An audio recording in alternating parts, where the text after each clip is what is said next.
Hello दोस्तों, welcome to my YouTube channel. दोस्तों, आप लोग आशा है आप लोग अच्छे से पीटी पेपर अपना एग्ज़ाम देकर घर पहुंच गए होंगे। आप लोगों का पीटी एग्ज़ाम भी बहुत ही अच्छा गया होगा, मुझे ये आशा है। लेकिन काफ़ी लोगों को काफ़ी दिक्कतों का सामना करना पड़ा जो पीटी एग्ज़ाम देने गए थे, और काफ़ी ऐसी बुरी बुरी खबर भी सुनने को मिली जो दिल को बहुत ही दुख देती हैं। इसलिए मैं आज वीडियो थोड़ा बना रहा हूँ। जैसा कि पीटी देकर लौटे छात्र ने फांसी लगाकर जान भी दे दी है। पता नहीं उसके अंदर क्या दिक्कत रही है कि वो उसने अपनी जान ले ली। जैसा कि पीटी देकर लौटे एक प्रतियोगी छात्र ने रविवार को कमरे में फांसी लगाकर जान दे दी। सूचना पर पहुंची पुलिस ने छानबीन की, लेकिन कमरे से कोई सुसाइड नोट नहीं मिला। फोरेंसिक टीम देर रात तक कमरे की छानबीन में जुटी रही। इस घटना की जानकारी पुलिस ने उसके परिजनों को दी है। शहर कोतवाली आजमगढ़ निवासी विजय बहादुर लुधियाना में नौकरी करते हैं। उनका बेटा अमित कुमार 26 गोविंदपुर में सतीश यादव के मकान में किराए पर रहकर प्रतियोगी परीक्षाओं की तैयारी कर रहा था। पास में ही अमित के मामा का बेटा गोविंद भी रहता है। पुलिस ने बताया कि अमित शनिवार को पीटी की परीक्षा देने लखनऊ भी गया था। रविवार को वह लखनऊ से लौटा था। इस बीच रात में गोविंद ने अमित को कॉल किया, लेकिन फ़ोन रिसीव नहीं हुआ। बार बार कॉल करने के बाद भी जब जवाब नहीं मिला तो गोविंद उसके कमरे पर पहुंच गया। अमित के कमरे का दरवाजा अंदर से बंद था। पुकारने पर भी उसने कोई जवाब नहीं दिया। वहां पर छात्रों का जमावड़ा लग गया। सूचना पर चिरकुटी पुलिस भी मौके पर पहुंच गई। पुलिस ने दरवाजा धक्का देकर खोल दिया। कमरे के अंदर अमित फांसी के फंदे पर लटका मिला। शिवकुटी एसओ मनीष त्रिपाठी ने बताया कि शव को पोस्टमार्टम के लिए दिया गया है। छात्र ने क्यों फांसी लगाई, इसकी जांच की जा रही है। ऐसा कि ऐसे खबर सुनने को मिल रहे हैं फ्रेंड, जो कि दिल को बहुत ज़्यादा दुख देते हैं। आजमगढ़ का युवक गोविंदपुर में रहता था, किराए पर रहता था। रविवार को लखनऊ परीक्षा देने भी वह गया था। अब पता नहीं उसके अंदर कौन सी डिप्रेशन हो गई, वह रविवार को पेपर देने गया था और फांसी भी लगा लिया। यह सोचने वाली बात है, यह सरकार को सोचने वाली बात है कि यह सब जो विद्यार्थियों के अंदर जो यह सब चीज़ें उत्पन्न हो रही हैं, यह किस वजह से हो रही हैं। क्योंकि विद्यार्थी लोग जो हैं वो रोजगार की तलाश में अपना तैयारी कर करके परेशान हो चुका है बेचारे लोग, तो इसलिए वह हिम्मत हार जा रहे हैं। इसमें सरकार को सोचने की ज़रूरत है। ऐसे यूपी जो पेट एग्ज़ाम हुआ है, इसमें काफ़ी लोगों को कई सारी दिक्कतों का सामना करना पड़ा है। काफ़ी लोगों का एक्सीडेंट हो गया है। काफ़ी ऐसे कुछ ऐसे विद्यार्थी भी हैं जिनका दम घुटने से ट्रेन में मौतें हो गई हैं। जैसा कि आप सभी को एक न्यूज़ मिला होगा पढ़ने के लिए, पीटी से लौटते समय बिगड़ी हालत और मौत हो गई है। जैसा कि बांदा का यह खबर है। शहर के स्वराज कॉलोनी निवासी एक उप निरीक्षक ओम प्रकाश मिश्रा का 25 वर्षीय पुत्र अभिलाष मिश्रा की शनिवार को झांसी में प्रारंभिक वार्ता परीक्षा पीटी थी। वह यहां रात में कुछ दोस्तों के साथ परीक्षा देने रात की ट्रेन से झांसी गया था। शनिवार को उसने दूसरी पाली की परीक्षा दी थी। वहां से पैसेंजर ट्रेन से लौटते समय भीड़ में उसकी दम घुटने से मौत हो गई। वह घर का इकलौता चिराग था। उसकी मौत पर घर में चीख बुखार मच गई है। पिता ओम प्रकाश ने बताया उसकी 2 वर्ष पहले जोरही देहात कोतवाली में शादी हुई थी। उसके करीब 8 माह की एक बेटी भी है। अभिलाष मेधावी और मधुर का स्वभाव का था। उसकी मौत की खबर जिसने भी सुनी घर की ओर दौड़ा। स्वराज कॉलोनी गली नंबर 2 में अभिलाष के घर में सत्तावना देने की भीड़ लगी रही। ऐसे ऐसे खबर सुनने को आ रहा है। काफ़ी विद्यार्थियों के साथ बहुत ही प्रॉब्लम हुई, किसी की जान चली गई एक पेट एग्जाम देने के चक्कर में। यह पेट एग्जाम एक ऐसा एग्जाम है जिससे ना कोई जॉब मिलने वाला है, जिससे ना कोई नौकरी मिलने वाली है। इसकी वैलिडिटी एक मोबाइल रिचार्ज की तरह होती है, सिर्फ 1 वर्ष की होती है। जैसे कोई मोबाइल आप रिचार्ज करवाते हैं 1 महीने 2 महीने, उसी तरह इसकी भी वैलिडिटी होती है, 1 साल की होती है। अगर 1 साल के अंदर अगर आप सभी को कोई भी वैकेंसी नहीं देखने को मिलेगी तो फिर अगले साल जाएंगे एग्जाम देंगे। फिर ऐसे भर भर के बस में अपना ट्रेन में ऐसे फिर किसी की मौतें होंगी। तो इससे काफ़ी ज़्यादा दिक्कतें हो रही हैं। इसमें सरकार को सोचना चाहिए कि अगर एग्ज़ाम करा रहे हैं तो अच्छे से कराएं और व्यवस्था कराएं, तब एग्ज़ाम कराएं अच्छे से। बस की हवाई जो सर्वे होती है वो सरकार ना करवाए, फील्ड सर्वे करवाए। ज़मीन पर उतरेंगे योगी जी तभी आपको दिखेगा कि विद्यार्थियों को कितनी प्रॉब्लम हो रही है, जो बच्चे हैं उनको कितनी प्रॉब्लम हो रही है। किसी का पैर टूट जा रहा है, किसी का हादसे में किसी का ये हो जा रहा है, किसी की मौत हो जा रही है, किसी का कुछ भी हो जा रहा है, बहुत सब चीज़ें हो जा रही हैं, चोरी हो जा रहे हैं, पर्स चोरी हो जा रहा है। अब बताइए इतनी भीड़ अगर हो रही है तो योगी सरकार को खुद सोचनी चाहिए कि बसों की व्यवस्था करे, ट्रेन की बम्पर व्यवस्था करे और किसी को परेशानी ना हो। बताइए अगर श्रद्धालु लोग जाते हैं तो उनके ऊपर हेलीकॉप्टर से पुष्प वर्षा होती है, और जब हमारे स्टूडेंट लोग जाते हैं, हमारे विद्यार्थी लोग एग्जाम देने जाते हैं तो उनके ऊपर क्या होती है। यह सब सोचने वाली बात है ना। नहीं, हम किसी श्रद्धा के खिलाफ नहीं हैं। आप श्रद्धा है अच्छी बात है, हम भी हिंदू हैं, आप भी हिंदू हैं, अच्छी बात है। आप पुष्पा वर्ष करते हैं, जो भी करते हैं बहुत ही अच्छी चीज़ है। कांवड़ियों पे आप पुष्प वर्षा कर रहे हैं, बहुत ही अच्छी बात है, हमको भी दिल को खुशी मिलती है, हम लोग को भी बहुत खुशी मिलती है। लेकिन जो हमारे विद्यार्थी लोग हैं, जो हमारे देश के जो हमारे देश के आने वाले कल के जो भविष्य हैं, उनके साथ ऐसा खिलवाड़ ना हो। मैं योगी आदित्यनाथ जी से मैं यही निवेदन करूंगा कि जो भी बच्चों के साथ ऐसी दुर्घटनाएं हो रही हैं, उनके परिवार को उनकी मुआवजे और जो भी चीज़ें हो रही हैं उनकी अधिक से अधिक उनकी मदद की जाए और उनके परिवार में किसी न किसी को नौकरी देकर उनकी जो दुख दर्द है उनको बांटा जाए। क्योंकि ऐसे नहीं चल पाएगा महाराज जी, क्योंकि ऐसे बहुत लोगों से दिक्कत हो रही है। कोई बताइए फांसी लगा ले रहा है, कोई आखिर इंसान के अंदर ऐसी क्या चीज़ आ जा रही है, आखिर उसकी क्या मुसीबत पड़ गई कि उसको फांसी लगानी पड़ गई। ऐसा क्या हुआ? वह लड़का एग्ज़ाम देकर आया, रविवार को एग्ज़ाम देकर वो आया और फांसी लगा लिया। इसकी क्या मजबूरी रही होगी कि उसने फांसी लगा ली होगी? आप ही बताइए। तो आप लोग बताइए। देखिए, सोचने वाली बात है, यह सरकार को सोचनी चाहिए कि अगर एग्ज़ाम हम करा रहे हैं, अगर 35 लाख 30 लाख अगर बच्चे एग्ज़ाम दे रहे हैं, तो थोड़ा अच्छे से इसका व्यवस्था भी किया जाए। हवाई सर्वे की तरह नहीं हवाई बातें हो गई। हमारे यहाँ 400-600 बसें चल रही हैं, ये चल रही हैं, ट्रेनें चल रही हैं, सब देखने को मिल गई है कि क्या चल रही थी क्या नहीं चल रही थी। किसी को किराया नहीं हुआ, कोई अपना एग्ज़ाम छोड़ दिया, कितने बच्चों का एग्ज़ाम छूट गया इसी चक्कर में। तो यह सब सोचने वाली बात है ना। किसी का पैर टूट जा रहा है, किसी का उसमें दम घुटने से मौत हो जा रही है। तो यह सब खबर बहुत ही दिल को दुख दे रही हैं और बहुत ही यह विद्यार्थियों को सोचकर बहुत ही बुरा लग रहा है कि विद्यार्थी आज इतना बेरोजगार हो गया है कि एक पेट क्वालिफाई एग्ज़ाम के चक्कर में अपनी जान गंवा दे रहा है और क्या क्या नहीं गंवा दे रहा है। एक पिता अपनी बेटी को ले जाकर परीक्षा दिलाने जाता है, उसकी एक्सीडेंट हो जाती है, उसको ट्रक ठोकर मार देती है, उसकी बेटी का पैर टूट जाता है, पिता भी गंभीर रूप से घायल हो जाता है। तो ऐसी ऐसी खबर एक पेट एग्ज़ाम के चक्कर में सुनने को मिल रही है। यह पेट एग्ज़ाम ना कोई क्वालिफाई सिर्फ एग्ज़ाम है, इससे ना कोई आप नौकरी मिल जाएगा, ना आप कोई डीएम बन जाएंगे, ना इससे कोई लेखपाल बन जाएंगे।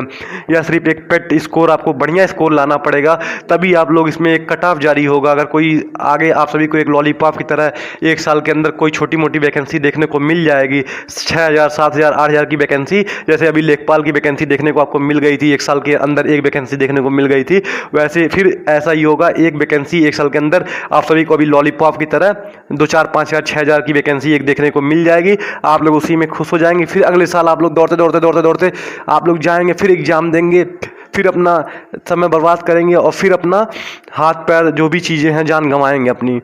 अगर मैं आप सभी विद्यार्थियों से अपना आग्रह करूंगा, अगर आप सभी से नहीं हो पा रहा है तो कोई जोर जबरदस्ती करने की ज़रूरत नहीं है, क्योंकि देख रहे हैं सरकार आप सभी के लिए कोई व्यवस्था नहीं कर पा रही है, न बस की न ट्रेन की। बस आप अपने जीवन में अपने जीवन को अपने मौत के मुंह में मत ढकेलिए, ठीक है। अब नौकरी के एक चक्कर में ना इससे कोई नौकरी लगने वाली है, सिर्फ क्वालिफाइंग एग्ज़ाम होती है, इससे ना आप कोई लेखपाल बन जाएंगे ना वीडियो बन जाएंगे, बस अपना समय जाया करेंगे और अपनी जान को जोखिम में डालेंगे। आप अपने परिवार के लिए सोचिए, थोड़ा बड़ा सोचिए कि कोई बात नहीं है, ये पेपर नहीं हो पा रहा। अगर आप सभी का सेंटर अगल बगल के ज़िले में जाता है तभी आप लोग एग्ज़ाम देने जाइए। ऐसा नहीं कि 500-400 किलोमीटर आप लोग दूर एग्ज़ाम देने जा रहे हैं, तो यह कोई उचित नहीं है कि आप लोग इतना दूर एग्ज़ाम देने जा रहे हैं, वो अभी एक क्वालिफाइंग एग्ज़ाम के लिए, जिसमें ना कोई कुछ कन्फर्म है ना कुछ कन्फर्म है कि इसमें कट ऑफ कितना जाएगा, पासिंग मार्क कितना है, इसकी वैलिडिटी कितनी है, कुछ कन्फर्म ही नहीं है। आप हर साल जाएंगे, पेट एग्ज़ाम देंगे। मान लीजिए आपका 5 साल अगर आप सभी का जॉब नहीं लगा तो आप लोग 5 साल दौड़ के जाएंगे, अपना एग्जाम देंगे। तो अपना समय जाया मत करिए फ्रेंड, आप लोग किसी अच्छी तरीके से किसी अच्छी जॉब के पीछे अपना भागिए। अगर पेट एग्जाम देना ही है तो अपना पेट एग्जाम, अगर आप सभी का सेंटर नज़दीक के ज़िले में पड़ता है तब जाइए। और मैं सरकार से भी सवाल उठा रहा हूं कि सरकार को फुल व्यवस्था करनी चाहिए। हमारे जो अभ्यर्थी लोग के, हमारे जो विद्यार्थी लोग के साथ ऐसा दुर्घटनाएं हो रही हैं, इसकी पूरी जिम्मेदारी सरकार की बनती है और पुलिस प्रशासन की बनती है और जो भी परिवहन निगम के लोग हैं उनकी ऐसा व्यवस्थाएं बनती हैं। क्योंकि अगर किसी का बच्चे का किसी का ट्रेन में दम घुटने से मौत हो जा रहा है तो इसकी जिम्मेदारी कौन लेगा बताइए। उसके परिवार को आर्थिक मदद और जो भी मदद उसकी हो सकती है, उसका इकलौता बेटा चला गया, उसकी एक छोटी सी बेटी 7-8 महीने की नन्ही बेटी है, उसकी जिम्मेदारी कौन लेगा। तो ये सरकार को सोचनी चाहिए, सरकार को फुल जिम्मेदारी भी लेनी चाहिए। और जो भी चीज़ें हैं उसके परिवार को, जिसके साथ भी ऐसी दुर्घटनाएं हो रही हैं, जिसका दुर्घटना से मौत हो जा रही है या किसी का एक्सीडेंट हो जा रहा है, किसी के साथ कोई ऐसी घटनाएं घट रही हैं जो शोभनीय नहीं है, तो उसके साथ भी सरकार को खड़े होने चाहिए और सरकार को उनके परिवार के मुआवजा और कोई उनके घर में एक नौकरी प्रोवाइड करानी चाहिए। क्योंकि सरकार को ये सब देखना ज़रूरी है, क्योंकि अगर विद्यार्थी अपनी जान गंवा रहा है तो विद्यार्थी का कोई शौक़ नहीं है, क्योंकि विद्यार्थी भी आजकल इतनी बेरोजगारी हो गई है कि आज यूपी पेट की एग्ज़ाम, एक क्वालिफाइंग एग्ज़ाम के चक्कर में 30-30 लाख बच्चे जा रहे हैं एग्ज़ाम देने। यह सोचने वाली बात हो गई है। एक क्वालिफाइंग एग्ज़ाम जिससे ना कोई नौकरी लगने वाली है, ना कोई आप अधिकारी बन जाएंगे, तो वही सब चीज़ें हैं।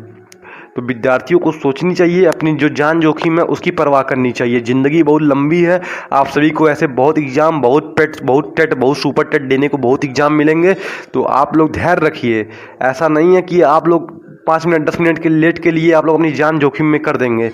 ठीक है, घर ही पहुंचना है, आराम से घर पहुंचेंगे, कोई जल्दबाजी नहीं है फ्रेंड। लेकिन हाँ, अपनी जान को, अपनी जो ज़िंदगी है पहले उसको अपने लिए सोचनी ज़रूरी है फ्रेंड। क्योंकि आप भीड़ भाड़ में चढ़ जाएंगे, अब मान लीजिए आप उसमें अपना नहीं सह पाएंगे तो आपकी ऐसी मृत्यु हो जाती है। जल्दबाजी के चक्कर में काफ़ी विद्यार्थियों के साथ यह दुर्घटनाएं हो रही हैं। किसी का एक्सीडेंट हो जा रहा है, किसी का पैर टूट जा रहा है, किसी की मृत्यु हो जा रही है। लेकिन यह जो खबर सुनने को आई है कि बच्चा फांसी लगा ले रहा है कमरे में, तो यह इसको सोचने की बात है कि उसके लड़के के माइंड में क्या चल रहा होगा, उसके अंदर कितनी पीड़ा होगी।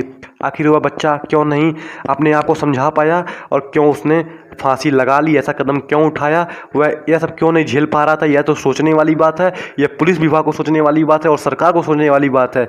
मैं सरकार से आग्रह करूंगा कि उस विद्यार्थी को, उसके परिवार को किसी न किसी को आर्थिक मदद और उसकी नौकरी उसके परिवार में सुनिश्चित किया जाए और उसकी बढ़िया से उसकी मदद की जाए। क्योंकि विद्यार्थी ऐसे आते हैं शहर में, अपना प्रतियोगी परीक्षाओं का एग्ज़ाम देने आते हैं, काफ़ी देर तक तैयारी करते हैं, 4 साल 5 साल, जब उनको रोज़गार नहीं मिलता है तो विद्यार्थी खुद अपने आप हार जाता है। तो मैं इस विद्यार्थियों से भी आग्रह करूँगा, आप ज़िंदगी बहुत बड़ी है। अगर आप सबका सिलेक्शन नहीं होता है, तो अगर कुछ भी दिक्कत है, आप सभी कहीं कामयाब नहीं होते हैं, तो कोई दिक्कत नहीं है भाई। अपना ज़िंदगी बहुत बड़ी है, कुछ कर लेंगे, खेती कर लेंगे, कुछ भी कर लेंगे, लेकिन जीवन बहुत ज़रूरी है। ऐसे जान अपना देकर यह एक डरपोक और एक ये शोभा नहीं देता है, एक विद्यार्थी के ऊपर बिल्कुल शोभा नहीं देता है। एक जो साहस वाला आदमी होता है उसके ऊपर यह सब कदम उठाना बिल्कुल शोभनीय नहीं है। आप हिम्मत जुटाइए, हिम्मत से रहिए। नौकरी नहीं लगेगा, जॉब नहीं लगेगा, कोई दिक्कत नहीं है, आदमी कुछ और कर लेगा। जीवन बहुत बड़ी है, क्योंकि आदमी चाय आज बेच रहा है, आदमी कुछ भी कर रहा है, लेकिन अपना जीवन यापन कर रहा है। आप सड़क पर देख सकते हैं आदमी क्या क्या नहीं कर रहा आज के जीवन में। मान लीजिए सब कोई अधिकारी थोड़ी बन जाएगा, हाँ, अब सब कोई अधिकारी थोड़ी बन जाएगा या सब लोग IAS PCS बन जाएंगे। कुछ आदमी तो कुछ तो करेंगे। बहुत ऐसे विद्यार्थी हैं जिनका सिलेक्शन नहीं हो पाता है, लेकिन वह हिम्मत नहीं हारते हैं, कुछ ना कुछ करके अपना जीवन यापन करते हैं। मैंने भी अपने जीवन में ऐसे बहुत विद्यार्थियों को देखा है जो सुपर टेट सब कुछ अपना टेट फेट करके, अपना LLB करके आदमी टेम्पू चला रहा है, ऑटो चला रहा है। तो बताइए उसके दिल पर क्या बीत रही होगी। तो ऐसे बहुत से विद्यार्थी हैं जिनको रोज़गार नहीं मिल पाई है, लेकिन वह हिम्मत नहीं हारे हैं।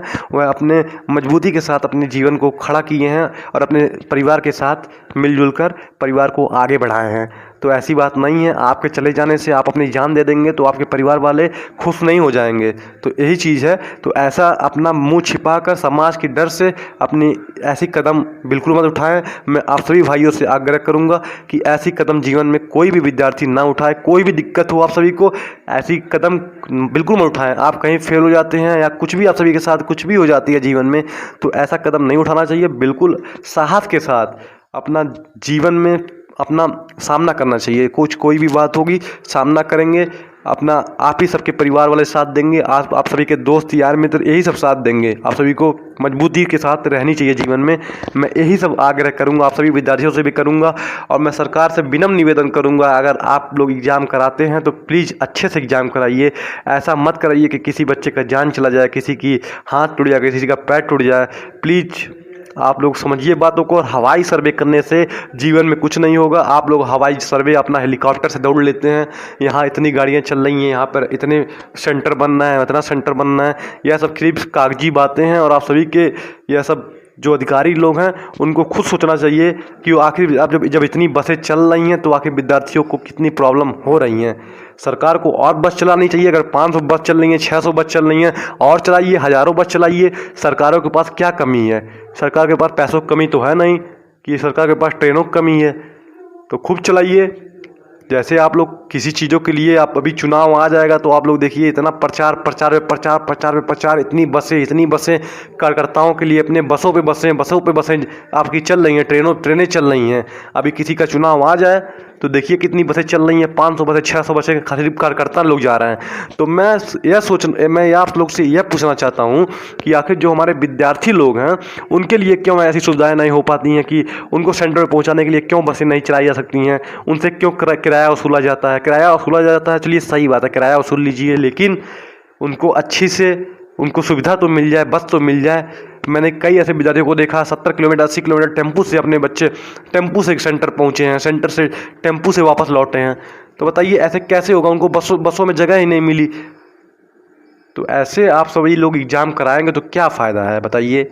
यह एग्ज़ाम ना कोई क्वालिफाइंग सिर्फ एग्ज़ाम है, इस पर ना कोई जॉब मिलने वाला है, ना कोई वैकेंसी आती है। साल भर मैं अभी देख रहा था कोई वैकेंसी तो नहीं आई, सिर्फ एक आध वैकेंसी लेखपाल की 8000 वैकेंसी आ गई, उसमें भी बढ़िया घोटाला हो गया, 15000 लोग साल भर गिरोह पकड़ा गए।